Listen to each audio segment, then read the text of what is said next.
میری زندگی میں دو بڑے ٹرننگ پوائنٹ ہیں. جب میری عمر تقریباً 14-15 سال تھی، ویسے تو میرے بارے میں کئی اسلام بھائی کو پتہ ہے کہ بچپن سے یہ میرے اہل سنت کی قربت ملی، لیکن ایک زندگی میں وقت آیا تھا جب میں تھوڑا سا مدنی ماحول سے دور ہو گیا تھا، تھوڑا سا علاقہ چینج ہوا تھا، دوست ایسے مل گئے تھے، تو کھیل کود والی لائف اور تھوڑی ماڈرن لائف کی طرف میں چلا گیا. تو میرا خیال ہے میری 15-16 سال عمر ہوگی، تو ایک اسلامی بھائی جو تھے وہ بظاہر مدنی حلیے والے بھی نہیں ہیں، مطلب وہ ایسا نہیں تھا کہ امام شریف وغیرہ والے تھے، لیکن وہ مجھے لینے آ جاتے تھے. میں گراؤنڈ میں کھیلا کرتا دوستوں کے ساتھ، وہاں آ جاتے تھے کہ چلیں بھائی اجتماع میں چلیں یا کسی دعوت اسلامی کے پروگرام میں چلیں. تو میں تھوڑا سا کہتا بھی تھا یار کیسا اسلام بھائی یہ سب دوستوں کے سامنے آ جاتا ہے، لیکن وہ اتنی کنسسٹنٹلی آتے رہے کہ آخر کار مجھے ان کے ساتھ جانا پڑا. مجھے شرم آئی کہ میں ان کو روز منع کر دیتا ہوں، حالانکہ وہ ماحول میرا بھی ماحول تھا، میرے گھر کا ماحول تھا، لیکن انسان ہوتا ہے دور ہو جاتا ہے.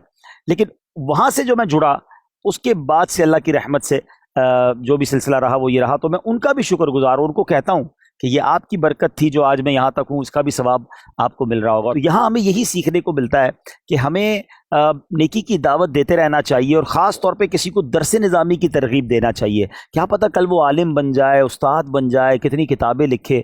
میں آپ کو ایک اور اسی حوالے سے ایک بڑا حسین واقعہ سناتا ہوں، اور یہ بھی میری زندگی کا یادگار واقعہ ہے. ایک بار ہم حج پر تھے، مفتی سجاد صاحب ہمارے ساتھ تھے، ہم مینا جا رہے تھے پیدل. تو پیدل جاتے میں نے مفتی صاحب سے، جس طرح آپ میرا انٹرویو لے رہے ہیں، میری اپنی ایک اس طرح کی عادت ہے، تو میں مفتی صاحب کے بارے میں پوچھنے لگا کہ آپ کیسے اس لائن پر آئے، یا آپ نے کیسے درس نظامی کیا. اور مفتی سجاد صاحب وہ خوش نصیب انسان ہے کہ ان کے گھر کے کئی افراد علماء ہیں. تو انہوں نے یہ کہا کہ ہوا یہ کہ ہمارے علاقے میں ایک مدنی قافلہ آیا، اور اس مدنی قافلے میں جو اسلامی بھائی آئے، انہوں نے آ کر ہمارے علاقے میں مرکز سے ان کو یہ کہا گیا تھا کہ آپ نے جامعۃ المدینہ کے داخلوں کی بھی ترغیب دینی. کراچی میں پہلا جامعۃ المدینہ غالباً بنا تھا. تو وہ وہاں گئے، وہ ساؤتھ پنجاب کے ہیں. تو وہ اسلام بھائی گئے اور انہوں نے علاقے والوں کو کہا کہ آپ ہمیں داخلے دیں. تو کہتے میرے گھر میں سب دنیاوی تعلیم یافتہ تھے، میرے بڑے بھائی کو بڑا اچھا لگا اور انہوں نے میرا داخلہ کرا دیا. اچھا میں آپ کو مزے کی بات بتاؤں کہ وہ اسلام بھائی بھی اس وقت حج پہ تھے ہمارے ساتھ. اچھا مفتی صاحب نے بتایا کہ ان کو یہ نہیں پتا ہے کہ میں وہ ہوں جو ان کی وجہ سے یہاں تک پہنچا ہوں. اچھا میں نے ایک اہتمام کیا، حج سے فارغ ہوئے تو میں نے مفتی صاحب ساتھ بیٹھے تھے، میں نے اسلام بھائی کو بلایا. میں نے کہا آپ ان کو جانتے ہیں؟ کہہ رہے بالکل جانتا ہوں. تو مفتی صاحب نے ان کا ہاتھ بھی چوما اس نے آ کے. میں نے بتائیے مفتی صاحب کیسے بنے، یہاں تک کیسے پہنچے، کیسے پہنچے؟ میں نے کہا اس میں آپ کا بھی ہاتھ ہے. آپ یقین کریں اسد بھائی جو ان کی خوشی کا حال تھا، کہتے میرا اچھا وہ غیر مطلب درس نظامی نہیں کیا انہوں نے. پھر مفتی صاحب کا میں نے کہا ان کو واقعہ سنائیے.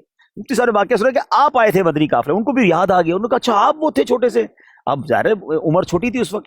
تو میں اس وقت یہ سوچ رہا تھا کہ اس اسلامی بھائی کا وہ ایک مدنی قافلہ، ایک نیکی کی دعوت، اور آپ سوچیں کہ مفتی سجاد صاحب پہنچے، ان کو دیکھ کر ان کے گھر کے کتنے افراد آ گیا ہے.